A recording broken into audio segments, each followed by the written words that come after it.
ABC News is feeling the burn this weekend. Vermont Senator Bernie Sanders, however, was not too happy with ABC's Jonathan Karl during a recent interview. Let's watch. Alexandra is extraordinary. I am so impressed by her work in Congress and she inspires young people all over the country. Would you like to see her join in the Senate? Right now, we have, as I said, just a whole lot of people in the Congress. Okay, Jonathan, thanks. Wait, I got one more. This is important. Well, I asked you. Okay. You want to do nonsense, do nonsense. No. I don't want to talk about inside the Beltway stuff. I got 32,000 people. I was just asking you about AOC because she was out there with you. No, fine, but I don't want to talk about this. What was the last question? I was just going to ask you one more question about you. I mean, that's all. I was literally your last. What is your question? Well, I mean, it's easier. Karl reacted to the incident after the fact while hosting ABC This Week. Help me translate. Why was he so irritated at even the mention of AOC running for Senate? Well, it's obviously a sensitive subject because he is on Chuck Schumer's leadership team. And so, if he goes out there and endorses a primary challenge to Schumer, I mean, that would be a total bloodbath. But look, the bloodbath is already happening. There have reportedly been growing calls among House Democrats for Alexandria Ocasio-Cortez, AOC, to primary Senator Chuck Schumer in 2028. Sanders is currently on his oligarchy tour, which has drawn sizable crowds, and Ocasio-Cortez has joined him on multiple stops. Sanders also had a surprising take on one of President Trump's initiatives. Is there anything that you think Trump has done right? Yeah, I mean, I think cracking down on fentanyl, making sure our borders are stronger. Look, nobody thinks that illegal immigration is appropriate. And I happen to think we need comprehensive immigration reform. But I don't think that it's appropriate for people to be coming across the border illegally. Which actually isn't a particularly surprising remark from Bernie Sanders, who, on immigration specifically, was the one thing he was a little bit to Hillary Clinton's right on, and which in ways I would argue would have made him a more appealing general election candidate. I mean, it's also, just to cut across you slightly, but it's also because Sanders is of that old school part of the left that worries about illegal immigration causing lower wages, essentially, removing the power of workers to campaign for better wages and conditions. Certainly. So interesting to see him storm off set earlier when asked that kind of reasonable question, frankly, by the journalist. Yeah. And he also could have just said, well, she's doing great work in the House. If she wants to run for Senate, that's her call to make. It's years away. Chuck Schumer's lucky it's not till 2028, by the way. Yeah. So I don't know why he needed to get all flustered about it, but he's a cantankerous individual. Well, that's what I was going to say. I mean, Bernie Sanders is legendarily grumpy. I mean, whether one likes his political views or not, he can get quite irritated, particularly with the media. And I'm not sure, we saw the explanation there on ABC about, he's part of Schumer's leadership team and all that. I'm not wholly convinced that's the issue. Sanders always has this grievance that he believes the media trivializes things by talking about personality clashes or horse race. Right, he always wants to talk about the policy. Did you know the billionaires have all of the wealth that they got? The billionaires. So why don't we ask questions about them? You've improved. Have you been practicing your Bernie impersonation? In front of the mirror all day. In front of the mirror all day in anticipation of this segment. Glad you're putting your time to good use. And that is a fair criticism of the media to some extent, but also he's a political figure, and this is an interesting political time for the Democratic Party, and he could be showing more combativeness with Schumer. Now, he's trying to keep it on the issues, doing this oligarchy tour. I don't really agree with him on the issues, but it is interesting. He could be doing this differently. He could be mounting some kind of, or leading some kind of challenge to leadership.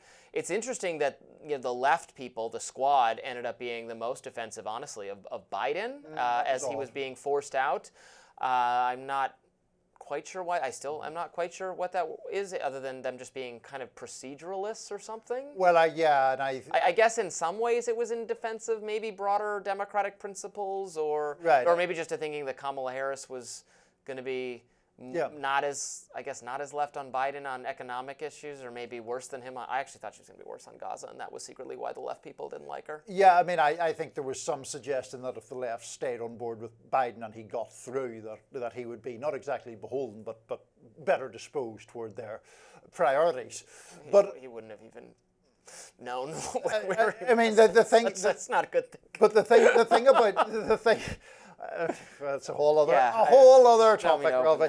The thing about Bernie is I actually do have some sympathy with his argument that the media is reluctant to talk about issues over personalities and does focus too much on the horse race part. Now, the difficulty is I see, what people read or what people watch. You're a scoop-hungry political reporter, Niall. Don't tell me. I don't mind personally going, in those directions. But I see from Sanders' point of view why he's out there with this tour that is attracting tens of thousands of people, making, as he does, a very vigorous and fervent argument for certain policies and for opposition to this oligarchy that he believes has sort of seized control not only of the Trump administration but the American political system. And so I get why he would not want to get that reduced to you're going to back AOC against Chuck kind of thing. I mean, I suppose, but it's not an out-of-nowhere question. There is frustration with Chuck Schumer, mounting because of the vote. Maybe it will dissipate. As I said, I think he's lucky that he has a long time before he has to face another re-election, although he could face a leadership challenge while still remaining in the Senate. These are profound questions that the Democratic Party needs to be asking itself, that it doesn't seem particularly self-reflective at the leadership level. The Jerry Connolly over AOC thing was just ridiculous. Where is this? He's supposed to be in a very front-facing, aggressive, promote, defend Democrats, attack Republicans sort of role.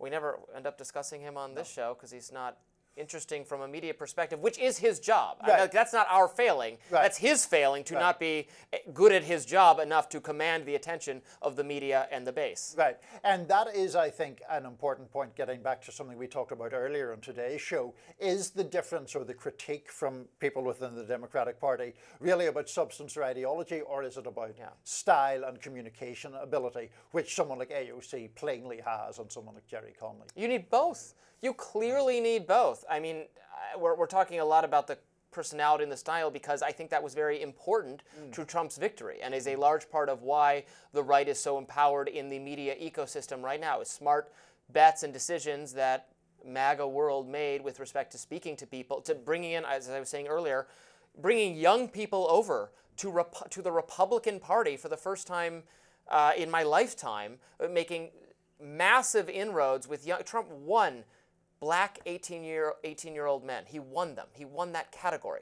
It's insane. But do you think that this is perhaps... I don't think that reflects the policies, is what I'm saying. I think it reflects the style and the presentation and the delivery and the messenger. If you want to talk, we can debate policies all day long. We disagree on policies more strongly. I think that policies of the Democratic Party are not correct, and some Trump policies are correct and others are not. We can talk about those, but without a compelling messenger, I just think it falls on deaf ears. I just want to say something on that point in relation to Sanders, because you have this 83-year-old man who's sort of spearheading the Democrats right now. And it is worth, I think, noting that while Sanders does talk a lot about policy, he casts it in very clear, authentic, and conflict-driven terms, i.e. it is the oligarchs who are doing all this sort of stuff and screwing us up, is basically his message. And because that message generates heat, he does generate excitement, and that is evidenced by the size of crowds that he and AOC drew. Up next, the Defense Department is using blacklisted Chinese supercomputers? What? We have a great interview with a guest to discuss. More Rising right after this.